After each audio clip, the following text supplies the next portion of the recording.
وخير الهدي هدي محمد صلى الله عليه وسلم وشر الأمور محدثاتها فإن كل محدثة بدعة وكل بدعة ضلالة وكل ضلالة في النار. أما بعد، فقد قال الله تبارك وتعالى في القرآن الكريم بعد أعوذ بالله من الشيطان الرجيم: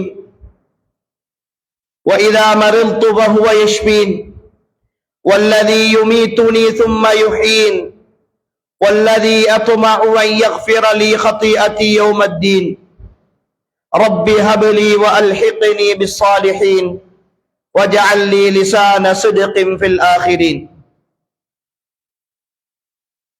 அளவற்ற அருளாளனும்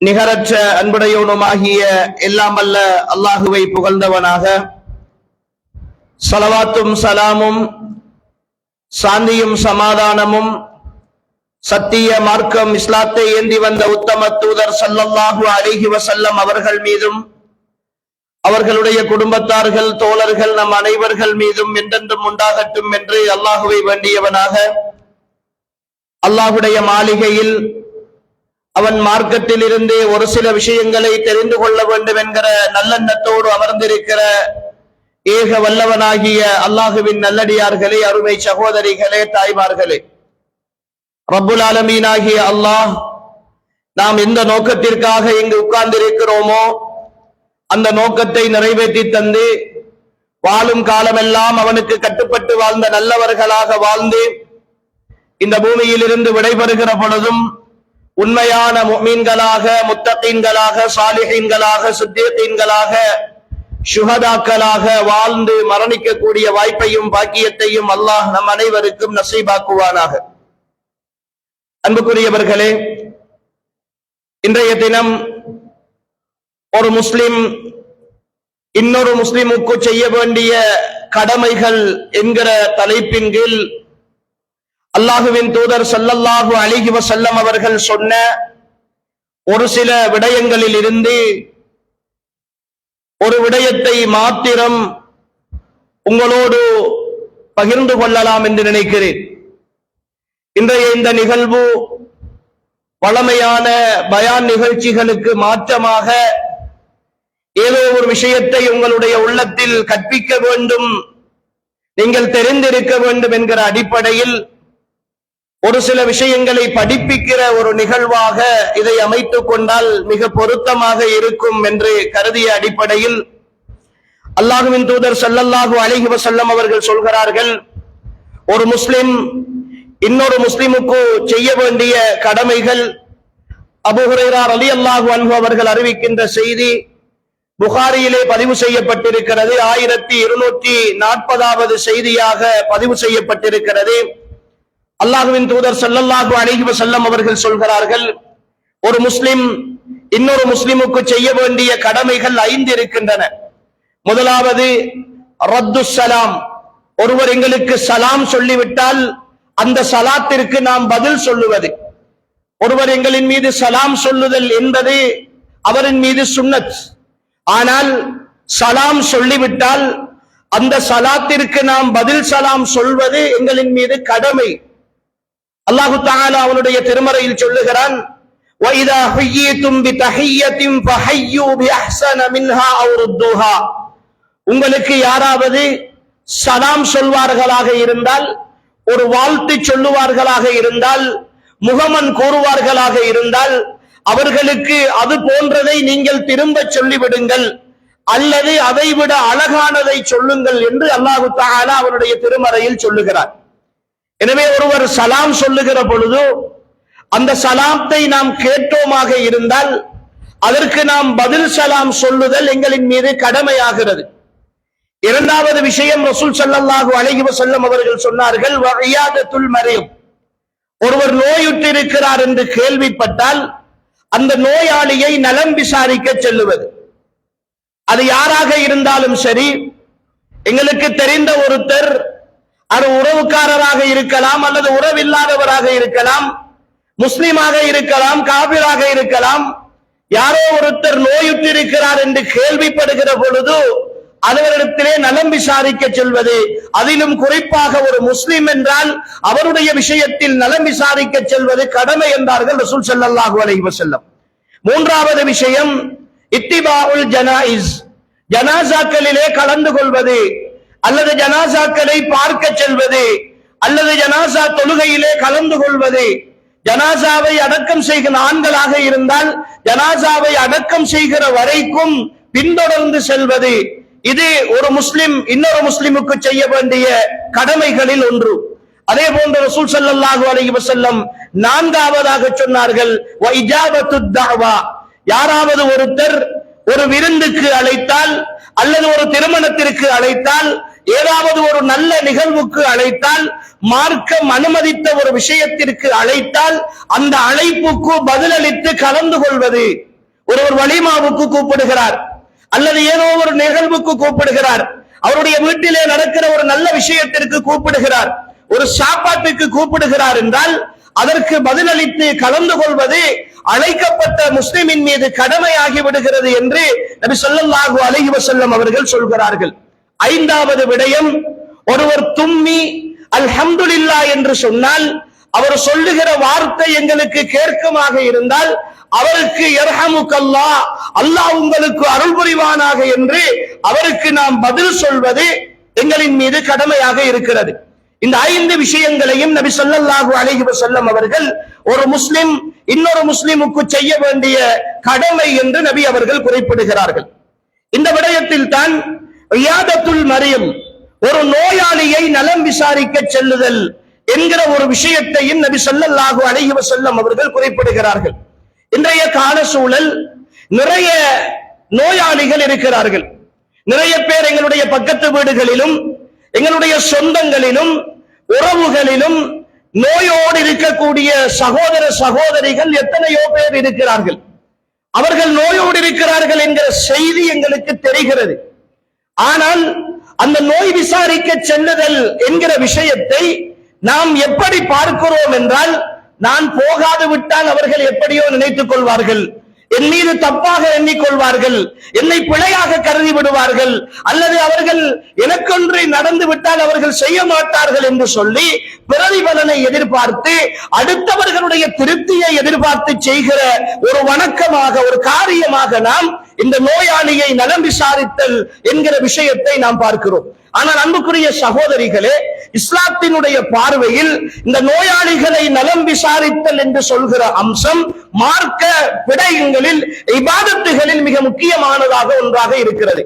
பெருமானார் ஸல்லல்லாஹு அலைஹி வஸல்லம் அவர்கள் ஏராளமான செய்திகள் ஊடாக இந்த விஷயத்தை வலியுறுத்துகிறார்கள். எந்த அளவுக்கு என்றால், நோயாளியை நலம் விசாரித்தல் அல்லாஹ்வின் தூதருடைய செய்திகளை வைத்து பார்க்கிற பொழுது அறிஞர்களிடத்தில் அதனுடைய சட்டம் என்ன, அது கடமையானதா அல்லது சுன்னத்தானதா என்பதில் அறிஞர்களிடத்தில் 3 விதமான கருத்துக்கள் இருக்கின்றன.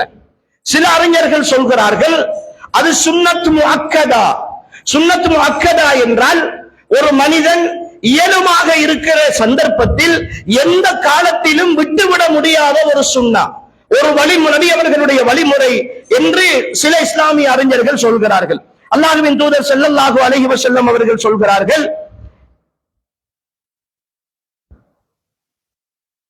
ஒரு முஸ்லிம் இன்னொரு முஸ்லிமுக்கு செய்ய வேண்டிய கடமைகள் 5 விடயங்கள். அந்த 5 விடயங்களில் ஒன்றாக நபி ஸல்லல்லாஹு அலைஹி வஸல்லம் அவர்கள் சொல்கிற விஷயம், ஒரு முஸ்லிம் நோயோடு இருக்கிறான் என்று கேள்விப்பட்டால் அவனிடத்திலே போய் நலம் விசாரித்தல் என்பது இன்னொரு முஸ்லிம் மீது கடமையாக இருக்கிறது என்று நபி அவர்கள் சொல்கிறார்கள்.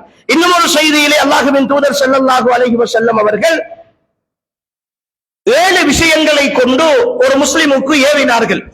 அல்லாஹ்வின் தூதர் கட்டளையிட்டார்கள். அப்படி கட்டளையிட்ட விஷயங்களிலே ஒன்றுதான், ஒரு முஸ்லிம் நோயுற்றிருந்தால் அந்த முஸ்லிமை போய் நலம் விசாரிக்க வேண்டும் என்று நபி அவர்கள் கட்டளையிட்டிருக்கிறார்கள்.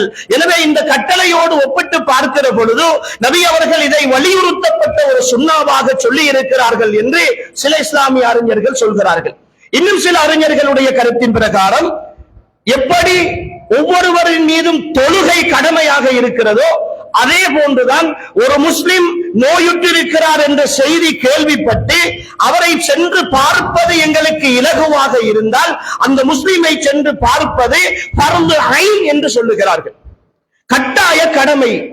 அந்த முஸ்லிம் இன்னொரு முஸ்லிம் நோயுற்றிருக்கிற பொழுது அவர் சொந்தக்காரராக இருக்கலாம், பக்கத்து வீட்டுக்காரராக இருக்கலாம், யாராக இருந்தாலும் முஸ்லிம் என்று கேள்விப்பட்டால், அவர் நோயோடு இருக்கிறார் என்கிற தகவல் தெரிந்தால், அவருடைய நோய் விசாரிக்க போகவில்லை என்றால் எப்படி தொழுகையை விட்டால் ஒருவர் குற்றவாளியாக மாறுவாரோ அதே போன்று இன்னும் ஒருவர் அந்த நோய் விசாரிப்பதை விட்டால் குற்றவாளியாக மாறுவார் என்று சொல்கிற அளவுக்கு அது ஃபர்து ஐன் என்ற கருத்தை சொல்லக்கூடிய அறிஞர்களும் இருக்கிறார்கள். இமாம் புகாரி ரஹ்மத்துல்லாஹி அலைஹி அவர்கள் தன்னுடைய ஹதீஸ் கிரந்தத்திலே ஒரு பாடம் இடுகிறார்கள், ஒரு தலைப்பிடுகிறார்கள். நோயாளிகளை நலம் விசாரிக்க செல்வதை கடமை என்கிற பாடம் என்று ஒரு பெயரை போடுகிறார்கள். அப்படி என்றால் அதற்கு கீழே அவர்கள் கொண்டு வருகிற செய்திகள் எல்லாம் நோயாளியை இன்னொருவர் நலம் விசாரிக்க செல்வது கடமை என்கிற விஷயத்தை வலியுறுத்துகிற செய்திகளை இமாம் புகாரி ரஹ்மத்துல்லாஹி அலைஹி அவர்கள் கொண்டு வருகிறார்கள். இன்னும் சில அறிஞர்கள் சொல்லுகிறார்கள் அது ஃபர்து ஐன் கிடையாது, அது ஃபர்து கிஃபாயா. யாராவது ஒரு சிலரேனும் அவரை நோய் விசாரிக்க போக வேண்டும். யாருமே ஒருவரை நலம் விசாரிக்க செல்லவில்லை என்றால் அந்த ஊர்வாசிகள் அந்த பிரதேசத்தை சேர்ந்த எல்லோரும் குற்றவாளிகளாக மாறுவார்கள் என்று சொல்லுகிறார்கள். அன்புக்குரிய சகோதரிகளே, இந்த மூன்று கருத்துக்களில் இருந்தும் ஒரு விஷயத்தை நாம் தெளிவாக புரிந்து கொள்ளலாம். நோயாளிகளை நலம் விசாரித்தல் என்பது இந்த மார்க்கத்தில் வலியுறுத்தப்பட்ட ஒரு விஷயம், இந்த மார்க்கத்தில் உறுதிப்படுத்தப்பட்ட ஒரு விஷயம். அது சுன்னத்து முஅக்கதா என்று எடுத்தாலும் சரி, ஃபர்து கிஃபாயா என்று எடுத்தாலும் சரி, ஃபர்து ஐன் என்று எடுத்தாலும் சரி, எங்களுடைய சக்திக்கு உட்பட்டு ஒருவர் நோயாளியாக இருக்கிறார் என்று நாம் தெரிகிற பொழுது அந்த நோயாளியை நலம் விசாரிக்க செல்வதற்கு எங்களுக்கு சக்தி இருக்குமாக இருந்தால் அவரை போய் நலம் விசாரித்தல் என்பது இந்த மார்க்கம் வலியுறுத்துகிற விஷயம். இது மார்க்கத்திலே சொல்லித்தரப்படுகிற ஒரு இபாதத், ஒரு வணக்கம் என்பதை நாம் புரிந்து கொள்ள வேண்டும். அடுத்த கட்டம், ஒரு வணக்கத்தை நாம் யாருக்காக செய்ய வேண்டும்? அல்லாஹுக்காக மட்டும் செய்ய வேண்டும். அல்லாஹுடைய திருப்தியை எதிர்பார்த்து மட்டும் செய்ய வேண்டும். நாம் இங்கு பயானுக்கு வந்திருக்கிறோம், இதில் நன்மை கிடைக்கும் என்ற நம்பிக்கையோடு வந்திருக்கிறோம்.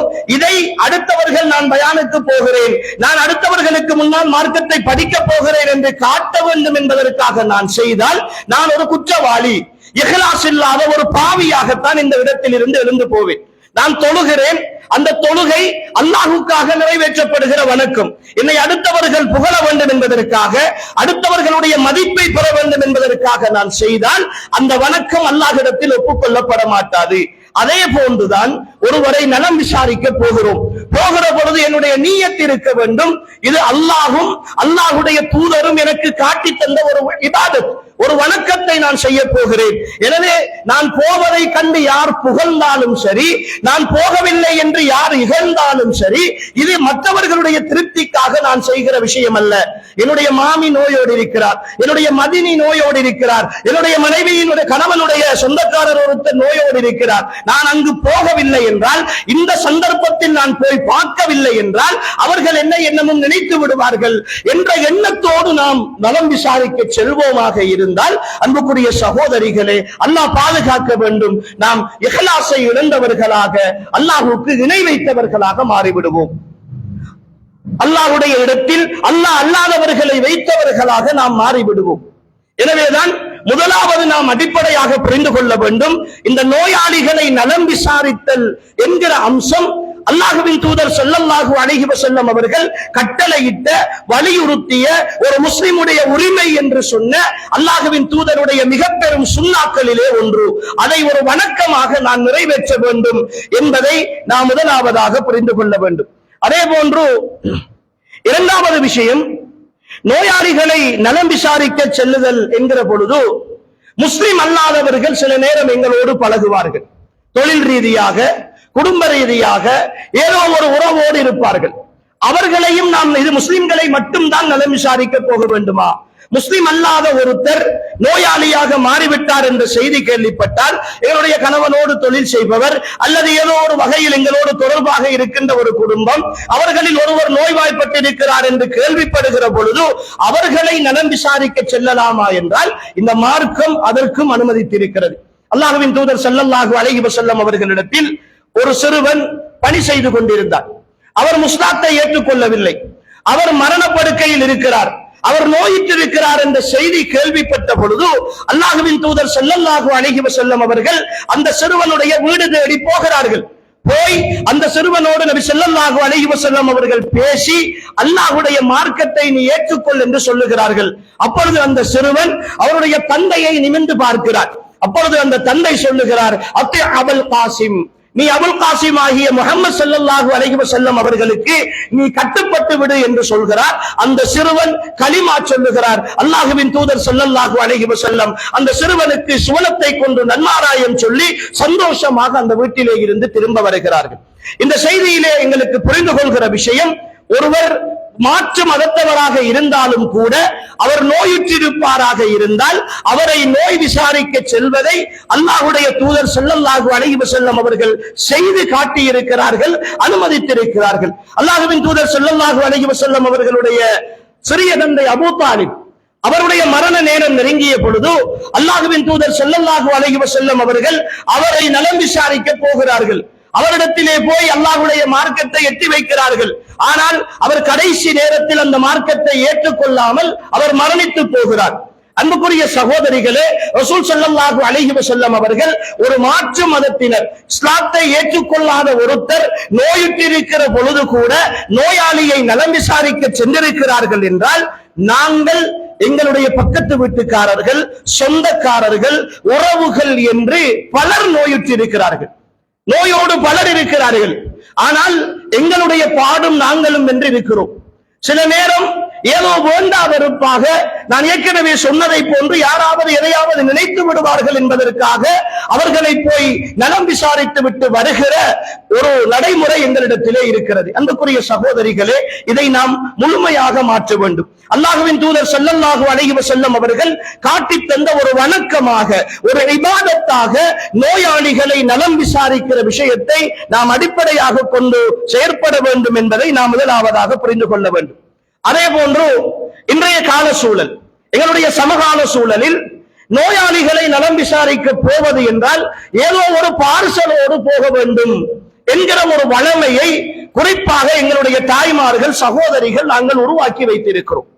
இதனுடைய விளைவு இன்றைய சூழலில் நிறைய குடும்பங்கள் ஒருவரை ஒருவர் சந்தித்துக் கொள்ள முடியாமல், நல்ல நாள் பெருநாட்களிலே கலந்து கொள்ள முடியாமல், நல்லது கெட்டதுகளிலே போய் சந்திக்க முடியாமல் இருப்பதற்கு இதை ஒரு காரணமாக ஆக்கி இருக்கிறோம். அன்புக்குரியவர்களே, இஸ்லாத்தினுடைய பார்வையில் அன்பளிப்புகளை பரிமாறிக்கொள்தல் என்பது ஒரு சுன்னா. எங்களால் முடியுமான அன்பளிப்புகளை இன்னொருவருக்காக நாம் வாங்கி கொண்டு போய் கொடுப்பது, அவர்களை சந்தோஷப்படுத்துவது. அல்லாஹ்வின் தூதர் ஸல்லல்லாஹு அலைஹி வஸல்லம் அவர்கள் சொன்னார்கள், ஒரு பரலான வணக்கத்திற்கு பின்னால் ஒரு முஃமின் செய்கிற ஆக உயர்ந்த ஒரு வணக்கம் இத்ஹாலு ஸுரூரி ஃபீ குலூபில் முஃமின், ஒரு முஃமினுடைய உள்ளத்தில் சந்தோஷத்தை ஏற்படுத்துதல். நான் ஏதாவது அன்பளிப்பு கொடுக்கிற பொழுது, ஏதாவது நல்லதை செய்கிற பொழுது அந்த முஃமினுடைய உள்ளத்தில் சந்தோஷம் ஏற்படுமாக இருந்தால் அது இந்த மார்க்கம் அனுமதித்திருக்கிற ஒரு விஷயம்தான். ஆனால் அன்புக்குரியவர்களே, இந்த அனுமதி ஒரு கடமைக்கு, ஒரு நன்மைக்கு தடையாக அமைந்து விடக்கூடாது. எந்த ஒரு மார்க்கத்தினுடைய அனுமதியும் இன்னும் ஒரு கடமைக்கு, நன்மைக்கு தடையாக அமையுமாக இருந்தால் அதை இந்த மார்க்கம் ஒருபொழுதும் வரவேற்கலாம். அது எதுவாக இருந்தாலும் சரிதான். நல்ல விஷயம் என்று செய்கிறோம், ஆனால் அதை நாம் செய்வதன் ஊடாக நாம் செய்ய வேண்டிய அதைவிட முக்கியமான ஒரு காரியத்திற்கு அது தடையாக அமைந்து விடுமாக இருந்தால், ஒரு நோயாளியை நலம் விசாரிக்க செல்வது என்றால் ஒரு 1000 ரூபாய் இல்லாமல், ஒரு 1500 ரூபாய் இல்லாமல் போக முடியாது. இப்படி ஒரு வாரத்திற்கு 10 பேரை பார்க்க போவது என்றால் ஒரு 10-15,000 ரூபாய் காசு தேவை. அந்த வாரத்தினுடைய மொத்த வருமானமே ஒரு 5000 ரூபாய் தான் என்று இருக்கிற பொழுது எப்படி நாம் அந்த குடும்பத்தை நலம் விசாரிக்க செல்ல முடியும்? அடுத்தவர்களை பார்ப்பதற்கு எப்படி போக முடியும்? இதனால் இந்த நிறைய குடும்பங்கள் ஜனாசாக்களுக்கு கூட போவது கிடையாது. சக்கராத்திலே இருக்கிறார்கள், கஷ்டத்தோடு இருக்கிறார்கள் என்று கேள்விப்படுவோம். பக்கத்திலே காசு இல்லை, வாங்கிட்டு போவதற்கு எதுவும் இல்லை, சும்மா போய் பார்த்து விட்டு வருவதா என்ற ஏக்கத்தோடு இருந்தவர்கள் கடைசியிலே ஜனாசா செய்தி கேள்விப்படுவார்கள். நோயோடு இருக்கவோ போகவில்லை, இப்பொழுது மையத்துக்கு போவதா என்று சொல்லி அந்த மையத்துக்கும் போகாமல் தவிர்ந்து கொள்கிற சூழ்நிலையை பல வீடுகளிலே பார்க்கிறோம். அன்புக்குரியவர்களே, இது எங்களுடைய சமுதாயம் என்று உருவாக்கி வைத்திருக்கிற மிக மோசமான ஒரு பழக்கம். ஒரு வணக்கத்தை, ஒரு இபாதத்தை அல்லாஹும் அல்லாஹுடைய தூதரும் காட்டிய வலியுறுத்திய ஒரு சுன்னாவை ஒரு சாதாரண அன்பளிப்புக்காக விடுகிறோம். இந்த அன்பளிப்பு கூட எதற்காக செய்கிறோம்? விருப்பத்தோடு செய்கிறோமா? அன்பளிப்பு என்பது ஒருவருக்கு வாங்கி கொடுக்கிற தர்மம் என்பது அது விருப்பத்தோடு செய்ய வேண்டும், மன திருப்தியோடு செய்ய வேண்டும்.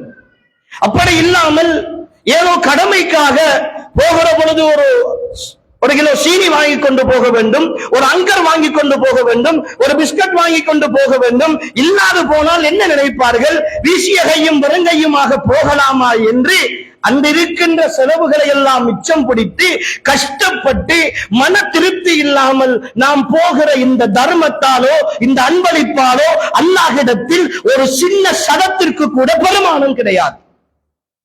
நாம் செலவு செய்து பாவத்தை தேடிக் கொள்கிறோம்.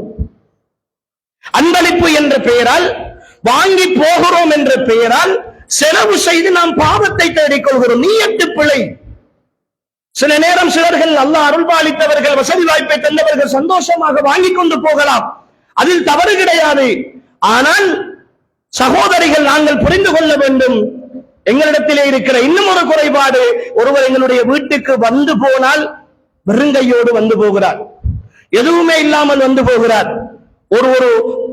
ஒரு கிலோ சீனி வாங்கி கொண்டு வர முடியாதா என்று சொல்லி வந்து போபவர்களை எதிர்பார்க்கிற ஒரு சமுதாயமாக நாம் மாறி இருக்கிறோம். ஏன்? அவர்கள் வாங்கிட்டு வந்த சீனியால் தான் எங்கள் வீட்டிலே நாம் தேயிலை ஊற்ற முடியுமா? அவர்கள் அங்கர் வாங்கிட்டு வந்தால் தான் நாங்கள் டீ குடிக்க முடியுமா? அவர்கள் எவ்வளவு எங்களை போன்றுதானே அவர்களும் இருப்பார்கள். பிறவையீடாக அவர் செய்து விட்டார், நானும் செய்ய வேண்டும். அவர் வீட்டுக்கு வருகிற பொழுது ஏதோ வாங்கிவிட்டு வந்தால் நானும் வாங்கிட்டு போக வேண்டும் என்று நினைப்பதனுடைய விளைவு உள்ளத்திலே கை வைத்து சொல்லுங்களேன். எத்தனை கல்யாண வீடுகள் இன்னும் போகாமல் இருக்கின்றன, எத்தனை நோயாளிகளுடைய வீடுகள் இன்னும் பார்க்க போகாமல் இருக்கின்றன, எத்தனை நல்லது கெட்டதுகளிலே கலந்து கொள்ள முடியாமல் இருக்கிறோம். காரணம், நாம் நினைக்கிற இந்த வாங்கிட்டு போதல் என்கிற ஒரு சம்பிரதாயம், இந்த பார்சல் தூக்குதல் என்கிற ஒரு சடங்கு. அன்புக்குரிய தாய்மார்களே, சகோதரிகளே, இந்த எண்ணத்தில் இருந்து நாம் விடுபட வேண்டும். இந்த எண்ணத்தில் இருந்து விடுபட வேண்டும். ஒருவர் வாங்கி கொண்டு வருகிறார், சந்தோஷமாக ஏற்றுக்கொள்வோம், அன்பளிப்புகளை ஏற்றுக்கொள்வதில் தவறு கிடையாது. வாங்கி கொண்டு வரவில்லையா, அதை விட திருப்தியோடு அவரை வரவேற்போம். ஏனென்றால் அவர் இன்னொரு நன்மையை தேடி வந்திருக்கிறார், இன்னொரு நன்மையை தேடி வந்திருக்கிறார். ஒரு நோயாளியாக நான் இருக்கிற பொழுது என்னை தேடி வருதல் என்பது ஒரு வணக்கம், அந்த வணக்கத்திற்காக வந்திருக்கிறார். எனவே ஒரு இபாதத்துக்காக வந்த ஒருவரை புன்முறுவலோடு நான் வரவேற்றி சந்தோஷமாக உபசரித்து வழி அனுப்பி வைப்பதுதான் என்னுடைய மார்க்கம் எனக்கு தந்திருக்கிற அழகான வழிமுறை. இந்த வழிமுறையை நான் தூக்கி எறிந்து விட்டு அடுத்தவர்களிடத்திலே எதிர்பார்க்கிற கலாச்சாரத்தை அன்புக்குரிய சகோதரிகளை நாம் மாற்ற வேண்டும். இதனால் அவதிப்படுகிற குடும்பங்கள் ஏராளம். எல்லோரும் தான் பாதிக்கப்பட்டிருக்கிறோம், எல்லோரும் பாதிக்கப்பட்டிருக்கிறோம். எந்த குடும்பங்களும் விடுபடாமல் ஏதோ ஒரு அடிப்படையில் கடந்த வருடம் ஏதோ ஒரு நாளில் ஆபரேஷன் பண்ணி கொண்டு வந்த ஒரு நோயாளி, அவர் நடந்து திரிந்து தொழிலுக்கும் போய் அவர் சுகமாகி எல்லாம் முடிந்து விட்டது, இன்னும் போய் பார்க்கவே இல்லை. சொந்தத்துக்குள்ளே இருப்பார், உறவுக்குள்ளே இருப்பார். ஜனாசா மௌத்தாகி அடக்கம் செய்து வருடக்கணக்கிலே போய்விட்டது. இத்தா வீட்டிலே இருக்கிறார், இத்தாவிலே இருப்பவரை போய் பார்ப்பதற்கு நேரம் இல்லை, போவதற்கு நேரம் இருக்கிறது, கையிலே காசு இல்லை. இத்தா வீட்டுக்கு சும்மா போகலாமா? ஒரு நோயாளியை பார்க்க சும்மா போகலாமா? எந்த மார்க்கத்திலே கண்டு வந்தவர்களே, அல்லாஹ்வின் தூதர் ஸல்லல்லாஹு அலைஹி வஸல்லம் இவ்வளவு வலியுறுத்தி சொன்னவர்கள், நோயாளியை தரிசிப்பது இன்னொரு முஃமினுக்குரிய கடமை என்று சொன்னவர்கள், போகிற பொழுது ஏதாவது கொண்டு போங்கள் என்று சொல்லி இருக்கலாம் தானே? அப்படி ஒரு வழிகாட்டலை தந்திருக்கலாம் தானே? எந்த நோயாளியை நோய் விசாரிக்க செல்கிற பொழுது அல்லாஹ்வின் தூதர் அன்பளிப்புகளை கொண்டு போங்கள் என்று சொன்னார்கள். எந்த நோயாளியை நோய் விசாரிக்க செல்லுகிற பொழுது அல்லாஹ்வின் தூதர் பார்சல் கொண்டு போனார்கள். அப்படி ஏதாவது செய்திகளை நாம் கண்டிருக்கிறோமா? இப்படி என்றால் இது நாம் புதிதாக உருவாக்கி கொண்ட ஒரு வணக்கம். அந்த வணக்கத்தினுடைய ஈடுபாட்டின் காரணமாக நிறைய நன்மைகளை நாம் இழக்கிறோம். அல்லாஹ்வின் தூதர் ஸல்லல்லாஹு அலைஹி வஸல்லம் அவர்கள் சொல்கிறார்கள், நாளை மறுமையில் அல்லாஹு தஆலா ஒரு அடியானை சந்திக்கிற பொழுது கேட்பானாம், நான் பசியோடு இருக்கிற பொழுது எனக்கு நீ ஏன் உணவு தரவில்லை என்று கேட்பானாம். அப்பொழுது அந்த அடியான் ஆச்சரியமாக அல்லாஹுவை பார்த்து கேட்பானாம், யா அல்லாஹ், உனக்கு எப்படி நான் உணவு தர முடியும்? நான் நோயோடு இருக்கிற பொழுது என்னை நீ ஏன் நோய் விசாரிக்க வரவில்லை என்று அல்லாஹ் கேட்பானாம். அப்பொழுது அந்த அடியான் கேட்பானாம், யா அல்லாஹ், நீ நோயுற முடியுமா? உன்னை நான் நோய் விசாரிக்க முடியுமா என்று கேட்ட பொழுது அல்லாஹ் சொல்லுவானாம், இன்ன அடியான் உன் கண் முன்னே பசியோடு இருந்தான், அவனுக்கு நீ உணவளித்திருந்தால் அவன் மூலமாக என்னை நீ அடைந்திருப்பாய். இன்ன அடியான் உன் குடும்பத்தில், உன் சொந்தத்தில், உன் உறவில், உன் நண்பர்களில், உன் பக்கத்து வீட்டுக்காரர்களில், உன் கணவனுடைய குடும்பத்தில், உன் தோழர்களுடைய தோழிகளுடைய குடும்பத்தில் இன்ன அடியான் உனக்கு தெரிய நோயுற்றிருந்தான், அவனை போய் நீ நோய் விசாரித்திருந்தால் அவன் மூலமாக என்னை நீ அடைந்திருப்பாய் என்று அல்லாஹு தஆலா சொல்லுவதாக அல்லாஹ்வின் தூதர் ஸல்லல்லாஹு அலைஹி வஸல்லம் அவர்கள் சொல்லுகிறார்கள். அன்புக்குரிய தாய்மார்களே, சகோதரிகளே, இந்த சாதாரண சில ரூபாய்கள் செலவழிக்க வேண்டும் என்கிற இந்த பழக்கத்திற்காக அல்லாஹ்வை அடைந்து கொள்ளுகிற ஒரு உன்னதமான வணக்கத்தை நானும் நீங்களும் வீணடித்து விடக் கூடாது என்பதை நாம் மிக தெளிவாக புரிந்து கொள்ள வேண்டும். அதே போன்று அன்புக்குரியவர்களே, ஒரு நோயாளியை நலம் விசாரிக்க சென்றார். அந்த நோயாளியோடு அல்லாஹ்வின் தூதர் ஸல்லல்லாஹு அலைஹி வஸல்லம் அவர்கள் நடந்து கொள்கிற ஒரு முறை இருக்கிறது. இன்று நிறைய பேர் பார்க்கிறோம், வைத்தியசாலைக்கு மினக்கட்டு ஆட்டோ பிடித்து போவார்கள். போய் அந்த நோயாளியினுடைய பக்கத்து பெட்டிலே உட்கார்ந்து கொண்டு, போன முறை இப்படித்தான் ஒருத்தர் சாதாரண தலைவலி என்று வந்திருந்தார், காலையில போய் பார்த்தா மூத்தாகிட்டார், ஜனாசாவத்தான் மூட்டை கொண்டு போன என்று சொல்லி அந்த நோயாளிக்கு முன்னுக்கு இருந்து பேசுவார்கள். கடந்த வருடம் ஒருவருக்கு இப்படித்தான் சாதாரணமாக சீனி வியாதி, கடைசியிலே கால கலட்டினத்துக்கு பிறகுதான் அவருக்கு கொஞ்சம் குறைஞ்சிச்சு என்று சொல்லி இருக்கிற நோயை பயமுறுத்தி அதிகப்படுத்துகிற, ஆறுதல் சொல்லுகிறோம் என்ற பெயரால் அச்சமூட்டுகிற பலர் இருக்கிறார்கள். அப்பொழுதுதான் முதலாவது அவருக்கு சுகர் இருக்கிறது என்று ரிப்போர்ட் எடுத்துட்டு வந்திருப்பார். ஓ, இவ்வளவு சுகர் இருக்கிறதா? சுகர் முதலாவது கிட்னியைத்தான் பாதிக்கும், கிட்னி தப்பினால் அடுத்த சைட் அடிச்சிடும் என்று சொன்னால் அவன் முதலாவது அப்பதான் ரிப்போர்ட் எடுத்துட்டு வந்திருப்பான். அவனுடைய மனோநிலை எப்படி இருக்கும் என்று யோசிப்பது கிடையாது. அல்லாஹ்வின் தூதர் ஸல்லல்லாஹு அலைஹி வஸல்லம், அன்புக்குரிய சகோதரிகளே, தாய்மார்களே, எவ்வளவு அழகான வழிகாட்டலை வழங்குகிறார்கள் அல்லாஹ்வின் தூதர். எவ்வளவு அற்புதமான மனிதர் ஸல்லல்லாஹு அலைஹி வஸல்லம். ஒரு நோயாளியை இடத்திலே போனால் முடியுமாக இருந்தால் அவருக்கு நெருக்கமாக உட்கார்ந்து, ஒரு பெண்ணாக அல்லது ஒரு எங்களுக்கு மகரமான ஒரு ஆணாக இருந்தால் அவருடைய தலைமாட்டிலே உட்கார்ந்து அவருடைய தலையை தடவி அல்லாஹ்வின் தூதர் ஸல்லல்லாஹு அலைஹி வஸல்லம் அவர்கள் சொல்லுவார்கள், லா பஅஸ தஹூருன் இன்ஷா அல்லாஹ், நீங்கள் கவலைப்படாதீர்கள், இது உங்களை பரிசுத்தப்படுத்த வந்திருக்கிற ஒரு வியாதி, இது உங்களை சுப்பரவாக்க வந்திருக்கிற, உங்களுடைய பாவங்களுக்கெல்லாம் பரிகாரமாக வந்திருக்கிற ஒரு நோயை தவிர இதில் கவலைப்படுவதற்கு எதுவும் இல்லை. லா பஅஸ தஹூருன் இன்ஷா அல்லாஹ், நீங்கள் அதை பற்றி எந்த ஒரு யோசனையும் கொள்ளாதீர்கள் என்று அல்லாஹ்வின் தூதர் ஸல்லல்லாஹு அலைஹி வஸல்லம் ஒரு நோயாளிக்கு ஆறுதல் சொல்லுகிற விஷயத்தை சொல்லி தந்தார்கள். அதே போன்று நபி ஸல்லல்லாஹு அலைஹி வஸல்லம் அவர்கள் ஒரு நோயாளியை தரிசிக்க சென்றால், அல்லாஹும்ம ரப்பன் நாஸ் அதிஹிபில் பாஸ் வஷ்ஃபி அன்த ஷாஃபி லா ஷிஃபா இல்லா ஷிஃபாஉக ஷிஃபாஅன் லா யுகாதிரு ஸகமா, இந்த துஆவை நாம் பாடமாக்கிக் கொள்ள வேண்டும். ஒருமுறை ஒரு நோயாளியை பார்க்க போகிறோம், பார்த்துவிட்டு அவரோடு கலைத்து விட்டு வருகிறோம் என்பதோடு மட்டுமல்ல, அவருக்காக பிரார்த்தனை செய்வதற்கு அல்லாஹ்வின் தூதர் எங்களுக்கு கற்றுத் தருகிறார்கள். நிறைய துஆக்களை கற்றுத் தந்திருக்கிறார்கள். அல்லாஹும்ம ரப்பன் நாஸ், யா அல்லாஹ், மனிதர்களுடைய இரட்சகனே, இவருக்கு இந்த நோயை நீ போக்கி விடுவாயாக. வஷ்பி அன்த ஷாஃபி, நீதான் சுகமளிக்க கூடியவனாக இருக்கிறாய், எனவே நீ இவருக்கு சுகமளித்து விடுவாயாக. லா ஷிஃபா இல்லா ஷிஃபாஉ, நீ சுகமளிப்பதை தவிர வேறு சுகமே கிடையாது, உன்னை தவிர வேறு யாரும் சுகமளிக்க முடியாது. ஷிஃபாஅன் லா யுகாதிரு ஸகமா, இதற்கு பிறகு நோயே ஏற்படாத, சிரமமே ஏற்படாத ஒரு ஆரோக்கியத்தை அவருக்கு நீ கொடுத்து விடுவாயாக என்று அல்லாஹ்வின் தூதர் ஸல்லல்லாஹு அலைஹி வஸல்லம் அவர்கள் ஒரு நோயாளியை சந்திக்கிற பொழுது துஆ செய்வார்கள்.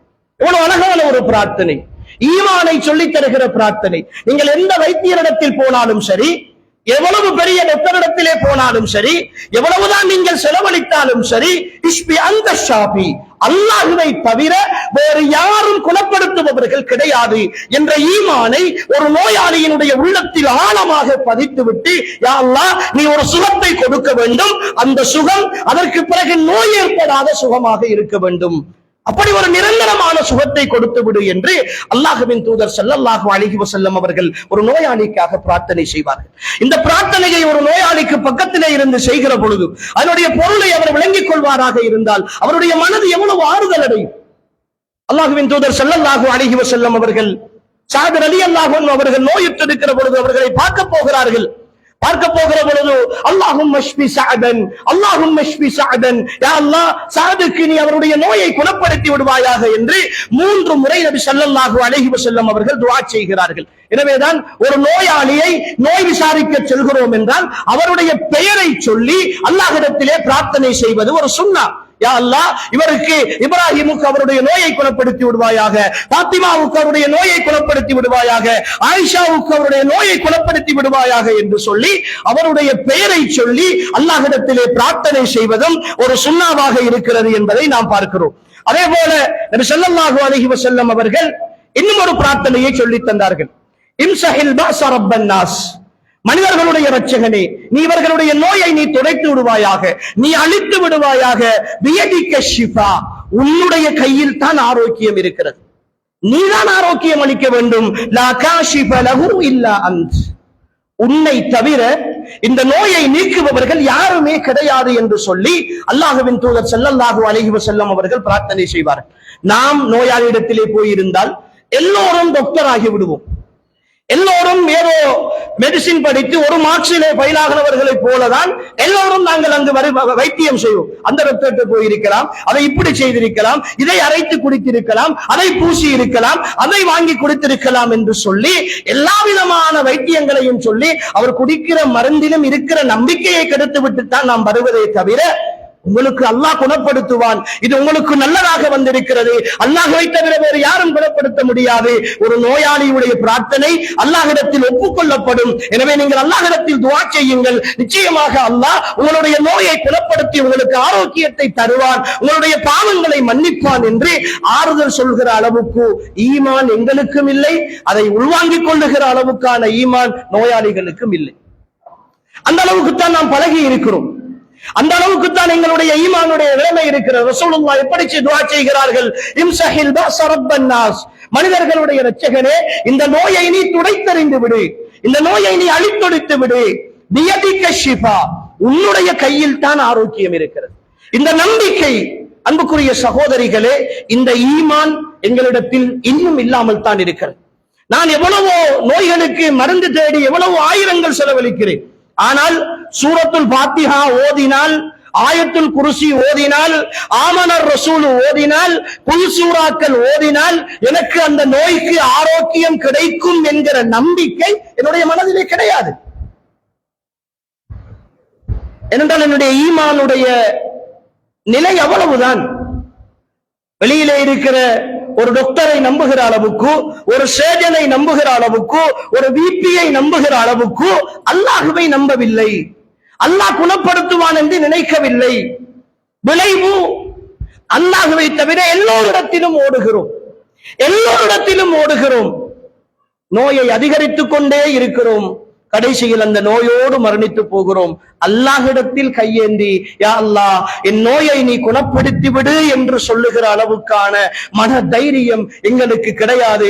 எப்போது அந்த நிலை வருகிறது என்றால், இந்த உலகத்தில் நாம் ஓடிய எல்லா டாக்டர்மாரும் கைவிட்டு இனி கடவுள் தான் காப்பாற்ற வேண்டும் என்று அவர்கள் சொல்லிவிட்டார்கள் என்று சொன்னால், வீட்டை கொண்டு வைத்து மௌலவியை கூப்பிட்டு குர்ஆன் ஓதுகிற கலாச்சாரத்தில் மட்டும்தான் நம்பிக்கொண்டிருக்கும்.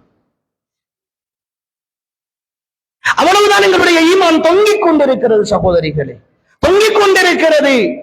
ஏனென்றால் ஒரு வைத்தியரிடத்திலே என் தாயை கொண்டு போவதற்கு முன்னால், என் தந்தையை கொண்டு போவதற்கு முன்னால், என் கணவனை கொண்டு போவதற்கு முன்னால், என் பிள்ளையை கொண்டு போவதற்கு முன்னால் வீட்டிலே என் முசல்லாவை எடுத்து போட்டு 2 ரக்காத்துக்கள் சுன்னத்து தொழுது விட்டு, யா அல்லாஹ், என் பிள்ளைக்கு, என் கணவனுக்கு, என் தாய்க்கு, என் தந்தைக்கு, என் சகோதரனுக்கு, என் சகோதரிக்கு இந்த நோய் ஏற்பட்டிருக்கிறது, உன்னை தவிர வேறு யாரும் இதை குணப்படுத்த முடியாது, என்னாலான முயற்சிகளை நீ செய்யுமாறு சொல்லி இருக்கிறாய், இதோ நான் அதற்கு தயாராகி இருக்கிறேன். ஆனால் என்னுடைய முழு நம்பிக்கையும் நீ நாடினால் மட்டும்தான் இந்த நோய் குணமாகும் என்று நான் நம்பி இருக்கிறேன், நீ இதை குணப்படுத்தி தந்துவிடு யா அல்லாஹ் என்று கண்ணீரோடு பிரார்த்தனை செய்துவிட்டு வைத்தியசாலைக்கு கொண்டு போனவர்கள் எத்தனை பேர் இருப்பார்? பிள்ளைக்கு காய்ச்சல் நடுக்கிறான் என்று சொல்லி அன்றிரவெல்லாம் கண்விழித்து பார்த்திருந்து விட்டு காலையிலே தஹஜ்ஜுடைய நேரம் முசல்லாவை போட்டு, யா அல்லாஹ், என் பிள்ளையினுடைய நோயை நீ குணப்படுத்தி விடு என்று அதிகாலை வேளை அல்லாஹ்விடத்தில் அழுத தாய்மார்கள் எத்தனை பேர் இருப்பார்? என்ன நினைத்துக் கொண்டிருக்கிறோம்? நபி இப்ராஹிம் அலைஹிஸ்ஸலாம் அவர்கள் அல்லாஹ்விடத்தில் சொன்ன ஒரு வார்த்தையை அல்லாஹ் தஆலா சொல்லி காட்டுகிறார். வைதா மரந்து வஹுவ யஷ்பீன், நான் நோயுற்றால், எனக்கு நோய் ஏற்பட்டால் அல்லாஹ் தான் என்னை குணப்படுத்துகிறான். குணப்படுத்துதல் என்பது, ஆரோக்கியம் என்பது, நிவாரணம் என்பது அல்லாஹ்விடத்தில் இருந்து வர வேண்டும் சகோதரிகளே. அது அல்லாஹ்விடத்தில் இருந்து வராத வரைக்கும் நாம் என்னதான் மருந்து செய்தாலும் அந்த மருந்தினால் பயனளிக்க மாட்டாது. மருந்து செய்யக்கூடாது என்பதல்ல, மா அன்ஸலல்லாஹு தான் இல்லா அன்ஸல லஹு ஷிஃபாஆ, எந்த நோயை அல்லாஹ் ஏற்படுத்தினாலும் அந்த நோய்க்குரிய மருந்தையும் அல்லாஹ் ஏற்படுத்துவான். ஆனால் நோயை ஏற்படுத்துபவனும் அவன்தான், நோய்க்குரிய மருந்தை ஏற்படுத்துபவனும் அவன்தான் என்ற நம்பிக்கை மட்டும் என் உள்ளத்தில் இருந்து போய்விடுமாக இருந்தால், அன்புக்குரிய சகோதரிகளே, நான் ஆரோக்கியம் தேடுவதில் எந்த பயனும் இருக்காது. எனவேதான் ஒரு நோயாளியை நோய் விசாரிக்க செல்கிற பொழுது அவருக்கு பக்கத்திலே இருந்து அவருக்காக நாம் பிரார்த்தனை செய்ய வேண்டும், அவருக்காக நாம் பிரார்த்தனை செய்ய வேண்டும். அதே போன்றுதான் ஒரு நோயாளியை நலம் விசாரிக்க செல்தல் என்பது இஸ்லாம் காட்டுகிற ஒழுங்குகளில் ஒன்றுதான். அவருக்கு பொருத்தமான நேரத்தில் நாம் போக வேண்டும். எனக்கு இஷ்டமான நேரத்தில் எல்லாம் நாம் போகக்கூடாது. இரவு 9, 10, 11 மணியை தாண்டி எல்லோரும் சாப்பிட்டு விட்டு தூங்குகிற நேரத்தில் அப்பொழுதுதான் எனக்கு நேரம் கிடைத்திருக்கிறது என்பதற்காக நோய் விசாரிக்க போகக்கூடாது. அதற்கென்று நேரம் எடுக்க வேண்டும். ஏனென்றால் இது ஒரு இபாதத். தொழுகைக்கு நான் நேரம் எடுக்கிறேன், நோன்பு பிடிப்பதற்கு நேரம் எடுக்கிறேன், குர்ஆன் ஓதுவதற்கு நேரம் எடுக்கிறேன், திக்ர் செய்வதற்கு நேரம் எடுக்கிறேன். ஒரு நாளைக்கு ஒரு அரை மணி நேரம், 1 மணி நேரம் யாராவது ஒரு நோயாளியை நலம் விசாரிப்பதற்கு நான் நேரம் எடுக்க வேண்டும். அதில் 2 விஷயங்கள் இருக்கின்றன. ஒன்று, அந்த நோயாளியை நலம் விசாரித்தல் என்கிற நன்மை. 2வது, என்னை அல்லாஹ் ஆரோக்கியமாக வைத்திருக்கிறானே என்ற நன்றி உணர்வு ஏற்படுவதற்கான காரணம். இன்னும் ஒன்று இருக்கிறது, ஒருவேளை அவர் உறவினராக இருந்தால் உறவு முறையை சேர்ந்து நடந்த நன்மை. சாதாரணமான விஷயம் அல்ல. நோயாளியை நலம் விசாரித்தல் என்பது சாதாரணமான விஷயம் அல்ல. ஒரே நேரத்தில் பல நன்மைகள் அல்லாஹ்வின் தூதர் ஸல்லல்லாஹு அலைஹி வஸல்லம் அவர்கள் இன்னும் ஒரு செய்தியிலே சொல்கிறார்கள். யாராவது ஒருவர் காலை நேரத்தில் ஒரு நோயாளியை நலம் விசாரிக்க சென்றால், அன்புக்குரிய சகோதரிகளே, என்னுடைய பெருமதியை புரிந்து கொள்ளுங்கள். நோயாளியை நலம் விசாரிக்க சென்றால் 70,000 மலக்குகள் அவருக்காக துஆ செய்கிறார். மாலை நேரத்திலே ஒருவர் நோயாளியை நலம் விசாரிக்க சென்றால் அவருக்காக 70,000 மலக்குகள் துஆ செய்கிறார்கள்.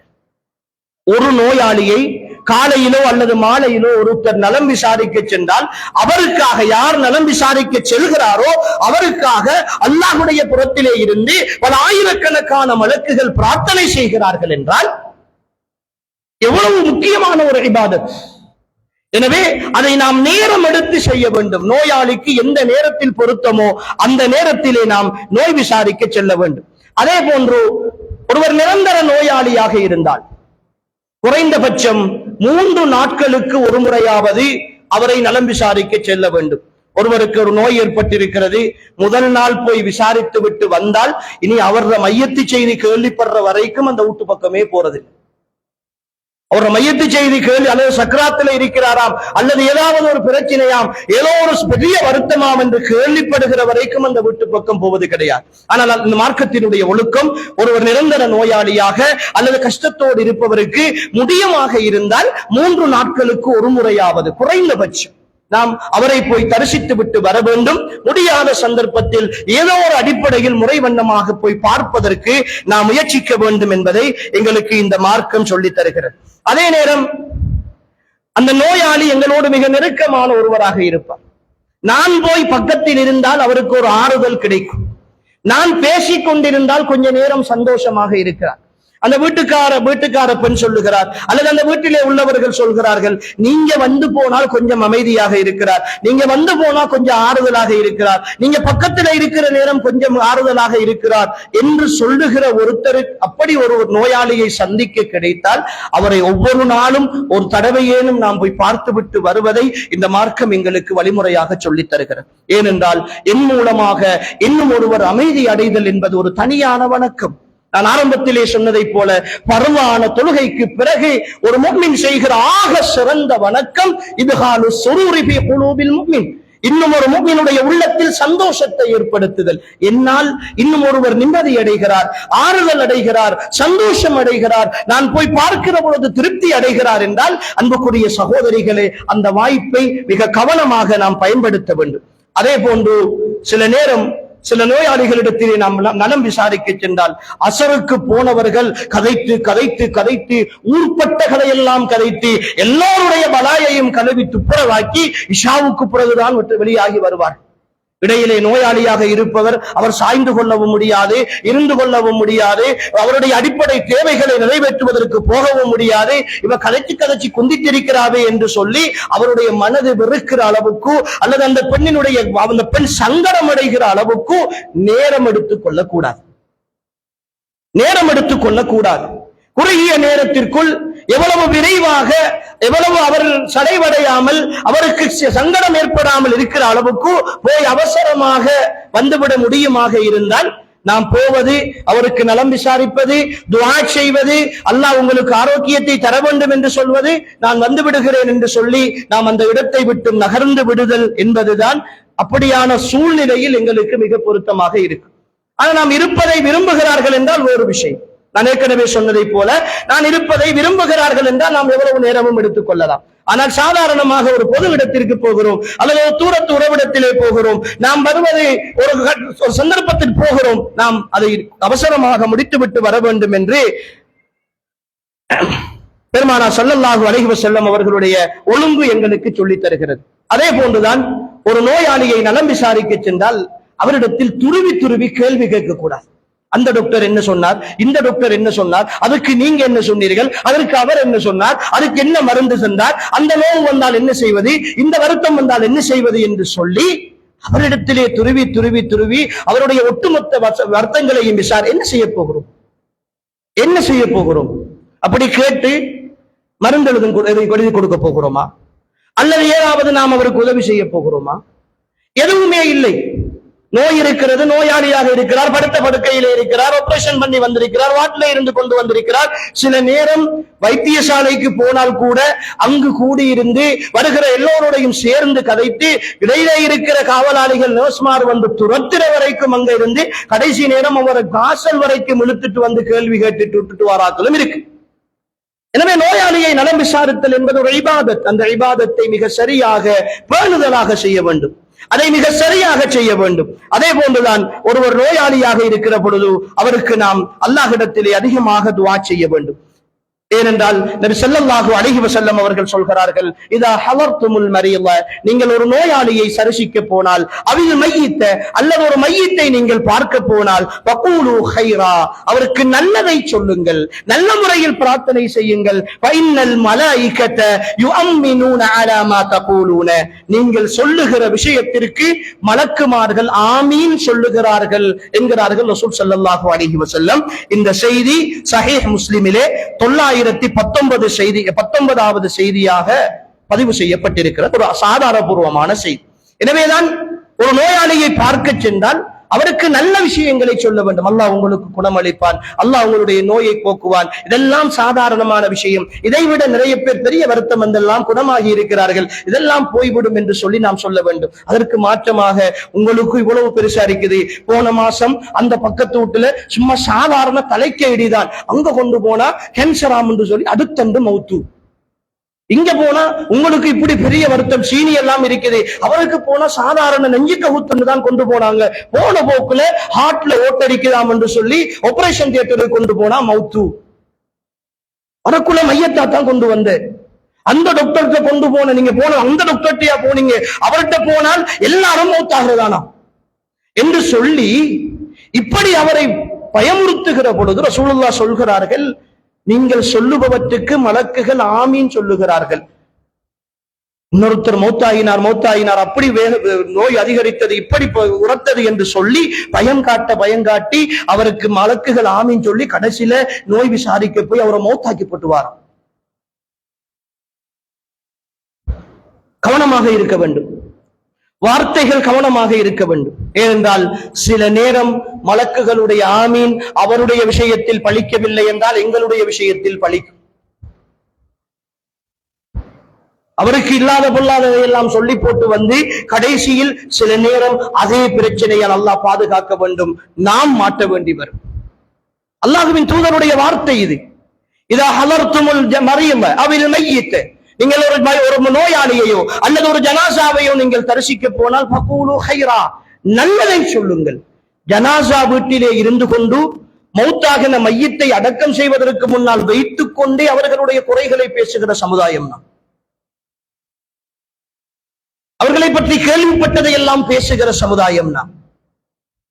அல்லாஹ்வின் தூதர் சொல்கிறார்கள், மலக்குகள் நீங்கள் சொல்லுகிற வார்த்தைகளுக்கு ஆமீன் சொல்லுகிறார்கள். ஒருவேளை அவர்கள் அதற்கு பொருத்தமானவர்கள் இல்லை என்றால் அது உங்களை வந்து சேரும். எனவேதான் அன்புக்குரிய சகோதரிகளே, ஒரு நோயாளியை நாம் தரிசிக்க செல்கிற பொழுது அவருக்காக துஆ செய்ய வேண்டும். நபி ஸல்லல்லாஹு அலைஹி வஸல்லம் அவர்கள் நோயுற்று இருக்கிற பொழுது அவர்களை பார்க்க வந்தவர்களும் நபி ஸல்லல்லாஹு அலைஹி வஸல்லம் அவர்களும் அதிகமாக துஆ செய்து கொண்டிருந்தார்கள் என்பதை பார்க்கிறோம். நபி ஸல்லல்லாஹு அலைஹி வஸல்லம் அவர்கள் சொல்கிறார்கள், யாராவது ஒரு முஸ்லிம் இன்னொரு நோயாளியை நோய் விசாரிக்க சென்றால் அவருக்காக அவர் 7 முறை அஸ்அலுல்லாஹல் அலீம் ரப்பல் அர்ஷில் அலீம் ஐ யஷ்ஃபியக், அரசுடைய இரட்சகனான அல்லாஹ்விடத்தில் நான் கேட்கிறேன், உங்களுக்கு அல்லாஹு தஆலா சுகம் அளிக்கட்டும் என்று 7 முறை அந்த நோயாளிக்காக அவர் பிரார்த்தனை செய்யட்டும் என்கிறார்கள் ரசூல் ஸல்லல்லாஹு அலைஹி வஸல்லம். அஸ்அலுல்லாஹல் அலீம் ரப்பல் அர்ஷில் அலீம் ஐ யஷ்ஃபியக், அஸ்அலுல்லாஹல் அலீம் ரப்பல் அர்ஷில் அலீம் ஐ யஷ்ஃபியக, அல்லாஹு தஆலா உங்களுக்கு சுகம் அளிக்கட்டும் என்று சொல்லி சொல்கிற அந்த பிரார்த்தனையை சொல்லி தருகிறார்கள். அதே போன்றுதான் நபி ஸல்லல்லாஹு அலைஹி வஸல்லம் அவர்கள் ஒரு நோயாளிக்கு ஆறுதல் அளிக்கின்ற வார்த்தைகளை சொல்லுமாறு சொல்கிறார்கள். ஒரு நோயாளிக்கு ஆறுதல், நான் சொல்லுகிற இந்த விஷயங்கள் எல்லாம் ஹதீஸ்களிலே இருக்கிற விஷயங்கள், எல்லாவற்றிற்கும் ஆதாரங்களை சொல்லிக் கொண்டு போவது நேரத்தை எடுக்கும் என்பதால் தகவலை மட்டும் நான் உங்களுக்கு சொல்லிக் கொண்டு போகிறேன். அதற்குரிய ஆதாரங்களோடு தான் இந்த விஷயங்களை நான் உங்களுக்கு சொல்லிக் கொண்டிருக்கிறேன். எனவே அன்புக்குரிய தாய்மார்களே, சகோதரிகளே, இது என்னுடைய வார்த்தைகள் அல்ல, நான் சொல்லி தந்த ஒழுக்கங்கள் அல்ல. அல்லாஹும் அல்லாஹுடைய தூதரும் வஹி மூலமாக ஒரு நோயாளியை நலம் விசாரிக்க செல்கிற பொழுது நாம் எப்படி நடந்து கொள்ள வேண்டும் என்று கற்பித்த விஷயங்கள். அதே போன்றுதான் ஒரு நோயாளியை நாம் நலம் விசாரிக்க செல்கிற பொழுது அவருக்கு பொறுமையை கொண்டு நாம் உபதேசம் செய்ய வேண்டும். பொறுமையாக இருங்கள் என்று சொல்ல வேண்டும், அவசரப்படாதீர்கள் என்று சொல்ல வேண்டும். ஏனென்றால் ஒரு முஃமினை பொறுத்தவரை அன்புக்குரிய சகோதரிகளை நாம் சந்தோஷப்பட்டுக் கொள்ள வேண்டிய ஒரு விஷயம் இருக்கிறது. வீட்டிலே ஒருவர் நீண்ட காலம் நோயோடு இருக்கிறார். என் தந்தை, என் தாய், என் கணவர், என் சொந்தங்களில் யாராவது ஒருத்தர் நீண்ட கால நோயோடு இருந்து அந்த நோயோடு அவர் மரணித்து போகிறார் என்றால் சில நேரம் அவர் சுவர்க்கவாதியாக இருக்கலாம். 2 காரணம். ரசூல் ஸல்லல்லாஹு அலைஹி வஸல்லம் அவர்கள் ஒரு செய்தி சொன்னார்கள். கடுமையாக எனக்கு தொல்லையாக இருக்கிறது, நோயாக இருக்கிறது, கஷ்டமாக இருக்கிறது, கடனாக இருக்கிறது, எவ்வளவுதான் நன்மை செய்தாலும் எவ்வளவுதான் தொழுதாலும் இந்த பிரச்சனை தீரவில்லை என்று ஆதங்கப்படுகிற எல்லா சகோதர சகோதரிகளுக்கும் ஆறுதலாக ஒரு வார்த்தை ரசூலுல்லாஹ் சொல்கிறார். ஒரு மனிதனை அல்லாஹ் இந்த உலகத்தில் படைக்கிற பொழுதே அவன் சுவர்க்கவாதி என்று எழுதி விடுவானாம்.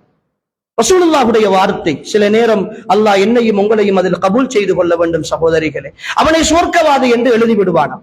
ஆனால் அவன் இந்த உலகத்தில் செய்கிற நன்மைகள் அவனை சுவர்க்கத்திற்கு கொண்டு போய் சேர்க்கிற அளவுக்கான நன்மைகள் அவன் செய்ய மாட்டான். கிடைத்தால் தொழுவான், கிடைத்தால் ஓதுவான், ஏதோ கடமையான நோன்புகளை நோட்பான், ஏதோ முடிந்த அளவு தான தர்மங்கள் செய்வான். பெரிய அளவில் சுவர்க்கத்திற்கான நன்மைகள் அவனால் செய்வதற்கு சந்தர்ப்பம் இருக்காது. ஆனால் இவனை சூனவாதியாக ஆக்க வேண்டும். இவனை எப்படி? ஏனென்றால் அவன் பிறந்த பொழுதே அவன் சூனவாதி என்று எழுதப்பட்ட ஒரு பெண். எனவே அவளை அவன் சூனவாதியாக மாற்ற வேண்டும் என்பதற்காக நிரந்தரமான ஒரு நோயை, ஒரு சோதனையை அல்லாஹ் கொடுப்பான். அந்த சோதனையில் அவன் பொறுமையாக இருப்பான், அதை பொறுத்துக் கொள்வான், அதை தாங்கிக் கொள்வான். கஷ்டம் பெறுகிற பொழுதெல்லாம் அல்லாஹ்விடத்தில் கேட்பான். இதன் மூலமாக அல்லாஹ் அவனுடைய தரஜாவை உயர்த்தி உயர்த்தி உயர்த்தி அவனை சொர்க்கவாதியாக மாற்றிவிடும். சில நேரம் எங்களுக்கும் அப்படி இருக்கலாம். சொல்ல முடியாத நோய்கள், எத்தனை டாக்டர்கிட்ட போனாலும் குணமாகவில்லை, ஏங்கிக் கொண்டிருப்போம், கஷ்டமாக இருக்கிறது, பொறுத்துக் கொண்டிருப்போம். அல்லாஹ்வின் தூதர் ஸல்லல்லாஹு அலைஹி வஸல்லம் அவர்களிடத்தில் ஒரு பெண்மணி வருகிறார். யா ரசூலல்லாஹ், எனக்கு வலிப்பு நோய் ஏற்படுகிறது. அப்படி வலிப்பு நோய் ஏற்படுகிற பொழுது, நான் விழுந்து துடிக்கிற பொழுது என் ஆடைகள் விலகி விடுகின்றன. எனவே இந்த நோயில் இருந்து குணமடைவதற்கு எனக்கு துஆ செய்யுங்கள் என்று சொன்ன பொழுது ரசூல் ஸல்லல்லாஹு அலைஹி வஸல்லம் ஒரு ஆப்ஷன் கொடுக்கிறார்கள். நான் துஆ செய்வேன், துஆ செய்தால் உன்னுடைய நோய் குணமாகும். ஆனால் இந்த நோயோடு நீ பொறுமையாக இருந்தால் நீ சுவனவாதி என்கிறார்கள் ரசூல் ஸல்லல்லாஹு அலைஹி வஸல்லம். இப்பொழுது நீ பொறுமையாக இருக்க போகிறாயா அல்லது இந்த நோய்க்கு நிவாரணம் தேடி நான் துஆ செய்யட்டுமா என்று கேட்கிறார்கள். அப்பொழுது அந்த பெண் சொல்கிறாள், யா ரசூலல்லாஹ், இந்த நோயோடு நான் பொறுமையாக இருக்கிறேன், எனக்கு சுவனம் கிடைத்தால் போதும். ஆனால் ஒரே ஒரு விஷயத்திற்காக நான் துடிக்கிற பொழுது, வலிப்பு ஏற்படுகிற பொழுது, துடிக்கிற பொழுது என் ஆடைகள் விலகாமல் இருக்க துஆ செய்யுங்கள் என்று அந்த பெண் ஒரு சின்ன வேண்டுதலை வைக்கிறார். அல்லாஹ்வின் தூதர் அவர்கள் அதை ஏற்றுக்கொண்டு பிரார்த்தனை செய்கிறார். எனவே ஒரு நோயோடு இருப்பவர்களை நாம் முதலாவது புரிந்து கொள்ள வேண்டும். சில நேரம் அவர்களை அல்லாஹ் சுவனவாதிகளாக படைத்திருக்கிறான் என்பதற்காக அல்லாஹ் அவர்களை நோயாளிகளாக வைத்திருக்கிறான். எனவே நாம் சொல்லக்கூடாது, இவர் ஏன் இப்படி கிடந்து அழுந்துகிறார், இப்படி கிடந்து இவர் அழுந்தி சாக வேண்டுமா, இப்படி கிடந்து கஷ்டப்பட வேண்டுமா, இப்படியெல்லாம் சிரமப்படுகிறார்களே என்று சொல்லி நோயாளிகளை பார்த்து நீங்கள் அப்படி சொல்லிவிடாதீர்கள். சில நேரம் சொந்த தாயை, சொந்த தந்தையை பார்த்து மனமுடைந்து பேசுகிற பிள்ளைகள் இருக்கிறார்கள், திட்டுகிற பிள்ளைகள் இருக்கிறார்கள். உங்களுக்கெல்லாம் சாவு வரமாட்டாதா, மௌத்து வரமாட்டாதா, எவ்வளவு பேர் மௌத்தா போறார்கள், நீங்க ஏன் இப்படி கிடந்து கஷ்டப்படுத்துகிறீர்கள், இப்படி ஏன் கிடந்து நீங்கள் அழுந்துகிறீர்கள் என்று சொல்லி தாயை தந்தையை பார்த்து சொல்லுபவர்கள் இருக்கிறார்கள். அது வேறு பெரும்பாவம். அது இன்னும் ஒரு பகுதி, தனியாக பேச வேண்டிய பகுதி. அன்புக்குரியவர்களே, ஒரு நோயாளியை பார்த்தபடி பேசிவிடக் கூடாது. ஏனென்றால் பேசுகிற என்னுடைய நிலை சுவனமா நரகமா என்று தெரியாது. ஒருவேளை அவருடைய அழுந்தலின் காரணமாக, அவருடைய கஷ்டத்தின் காரணமாக, அவருடைய படுக்கை புண்ணின் காரணமாக, அவருடைய மலசலங்களின் காரணமாக அவர் சுவனவாதியாக மாறிக்கொண்டிருக்கிறார். அந்த பெண் சுவனவாதியாக மாறிக்கொண்டிருக்கிறார். இந்த உலகத்தில் அதன் பெருமானம் விளங்காது. நாளை மறுமையில் நானும் நீங்களும் மஹ்ஷருடைய வழியில் கஷ்டப்பட்டுக் கொண்டிருக்கிற பொழுது பாவங்கள் எல்லாம் மன்னிக்கப்பட்டு அல்லாஹ்வுடைய சன்னிதானத்தில் 14ஆம் நாளன்று பௌர்ணமியை போல பிரகாசத்தோடு நிற்கிற அந்த நொடியில் தான் நான் ஏசிய, நான் திட்டிய, நான் 2ஆம் நம்பராக கணித்த அந்த பெண்ணா இப்படி நிற்கிறாள் என்று நாம் கூனி குறுகி போக வேண்டிய நிலை ஏற்படும். இரண்டாவது விஷயம், அன்புக்குரிய சகோதரிகளே, ஒரு நோய் இருக்கிறது. அல்லாஹ்வின் தூதர் ஸல்லல்லாஹு அலைஹி வஸல்லம் அவர்கள் சொல்கிறார்கள், ஒரு முஃமினுக்கு ஏற்படுகிற வலி, கஷ்டம், கவலை, சோதனை எல்லாமே எந்த அளவுக்கு என்றால் அவனுடைய காலிலே தைக்கின்ற ஒரு முள், அவனுடைய காலிலே குத்துகின்ற ஒரு முள், அந்த முள்ளினுடைய வலியை அவன் தாங்கிக் கொண்டாலும் அது அவனுடைய பாவங்களுக்கான குற்றப்பரிகாரம் என்கிறார்கள் ரசூல் ஸல்லல்லாஹு அலைஹி வஸல்லம். சில நேரம் இளமையில் தவறு செய்தவர்கள், இளமையில் பாவங்கள் செய்தவர்கள், அல்லாஹ் அவர்களை மன்னிக்க நாடினால் முதுமையில் அவர்களுக்கு நிரந்தரமான நோய்களை கொடுப்பார். அந்த நோய்களின் பொழுது அந்த பாவங்கள் எல்லாம் அவர்கள் மறந்து உள்ளத்தால் சில நேரம் அல்லாஹ்விடத்தில் அவர்கள் தௌபா செய்வார்கள், அல்லாஹ்விடத்தில் கெஞ்சுவார்கள். யா அல்லாஹ், இந்த வேதனையை எனக்கு நீக்கிவிடு, என் பாவங்களை மன்னித்து விடு என்று கடைசி கதறலோடுதான் அவர்கள் இந்த பூமியில் இருந்து விடைபெறுதல் அவர்களுக்கான வழியாக இருக்கும். எனவே அன்புக்குரிய தாய்மார்களே, சகோதரிகளே, நோயாளர்கள், நோயோடு இருப்பவர்கள், கஷ்டப்படுபவர்கள், சோதனைகளோடு இருப்பவர்கள், அவர்களை பார்த்து நீங்கள் கவலைப்படுதல் என்பதை விட பிரார்த்தனை செய்யுங்கள். சில நேரம் அல்லாஹ்வுடைய எழுத்தில், அல்லாஹ்வுடைய ஏற்பாட்டில் அவர்கள் எங்களை விட உயர்ந்தவர்களாக உள்ளவர்களாக, எங்களை விட பரிசுத்தமானவர்களாக, எங்களை விட தூய்மையானவர்களாக, எங்களை விட சுவனத்தில் முந்தி செல்லக்கூடியவர்களாக, எங்களை விட பாவங்கள் மன்னிக்கப்பட்டவர்களாக இருக்கலாம். எனவே அது எங்களுக்கு தெரியாது, எங்களால் புரிந்து கொள்ள முடியாது. அல்லாஹ் ரப்புல் ஆலமீன் இரக்கமுள்ள ரஹ்மான். அவன் அன்புக்குரியவர்களே, ஒரு தாய் ஒரு தந்தை வருத்தத்தோடு கிடந்து கஷ்டப்பட்டு மனசலம் கழித்து பம்பஸ் கட்டி, அவன் இரக்கமுள்ள ரஹ்மான் அல்லவா? அவன் அந்த அளவுக்கு கஷ்டம் கொடுக்கிறான் என்றால் அதற்குரிய பிரதிபலனையும் அவன் வைத்துத்தானே இருப்பான். ஒரு தாயை விட பல கோடி மடங்கு இரக்கமுள்ள ரஹ்மான். என் பிள்ளை இப்படி கஷ்டப்பட்டு அழுந்துவதை பார்த்து நான் சும்மா இருப்பேனா? அந்த பிள்ளையை அப்படியே கைவிட்டு விடுவேனா? எத்தனையோ ஊனமுள்ள பிள்ளைகளை கஷ்டப்பட்டு வளர்க்கிற பெற்றோர்களை நாம் பார்க்கவில்லையா? அவர்கள் அந்த பிள்ளைகளை கழித்து விட்டார்களா? அந்த பிள்ளைகளை அவர்கள் விட்டு விட்டார்களா? 15, 20, 25 வருடங்கள் ஊனத்தோடு இருக்கிற அல்லது உடல் குறைபாடுகளோடு அல்லாஹ் படைத்திருக்கிற அந்த பிள்ளைகளின் மீது ஒட்டுமொத்த அன்பையும் காட்டி வளர்க்கிறார்களே பெற்றோர்கள், அந்த தாயை விட பல கோடி மடங்கு இரக்கமுள்ள ரஹ்மான் இந்த நோயை விட்டு என்னையும் அவர்களை அந்த நோயாளிகளை பராமரிக்காமல் இருப்பானா? சகோதரிகளே, அவர்களை கைவிட்டு விடுவானா? அவர்களுக்கு அவன் கூலி கொடுக்காமல் விடுவானா? ரஹ்மானுடைய விஷயத்தில் அவநம்பிக்கைப்பட்டு விடாதீர்கள். அன்புக்குரியவர்களே, நோயாளிகளை குறைத்து மதிப்பிடாதீர்கள். நோயாளிகளை நலம் விசாரிக்கிற வாய்ப்பு கிடைத்தால் அது எனக்கான பாக்கியம் என்று நினையுங்கள், எங்களுக்கான வாய்ப்பு என்று நினையுங்கள், எங்களுக்கு அல்லாஹ் தந்திருக்கிற அருள் என்று நினையுங்கள். போங்கள், அவர்கள் யாராக இருந்தாலும் போங்கள், வீட்டு கதவை தட்டி கொண்டு போங்கள், ஆறுதல் சொல்லுங்கள், பிரார்த்தனை செய்யுங்கள். என்னோடு கோபம், என்னோடு பேசுவதில்லை, என்னோடு முரண்பட்டவர் அவர் செத்து தொலையட்டும் என்ற வார்த்தைகளை எல்லாம் பயன்படுத்தி நோயாளிகளை, சுவனவாதிகளை, நல்லவர்களை புண்படுத்தி விடாதீர்கள். அல்லாஹ் என்னையும் உங்களையும் கடுமையான கொடிய நோய்களிலே இருந்து பாதுகாப்பானாக. வாழும் காலமெல்லாம் அவனுக்கு கட்டுப்பட்டவர்களாக வாழ்ந்து இந்த பூமியில் இருந்து மரணிக்கின்ற பொழுதும் உண்மையான முஃமின்களாக, முத்தகீன்களாக, சாலிஹீன்களாக, சித்தீகீன்களாக, ஷுஹதாக்களாக வாழ்ந்து மரணிக்கக்கூடிய வாய்ப்பையும் பாக்கியத்தையும் அல்லாஹ் நம் அனைவருக்கும் நசீபாக்குவானாக. ஹாதா மா இந்தி வல் இல்மு இன்தல்லாஹ் வ ஆகிரு தஅவானா அனில் ஹம்துலில்லாஹி ரப்பில் ஆலமீன். அஸ்ஸலாமு அலைக்கும் வ ரஹ்மத்துல்லாஹி வ பரகாத்துஹு. சுப்ஹானக்கல்லாஹும்ம வ பிஹம்திக் அஷ்ஹது அன் லா இலாஹா இல்லா அன்த அஸ்தக்ஃபிருக வ அத்தூபு இலைக்.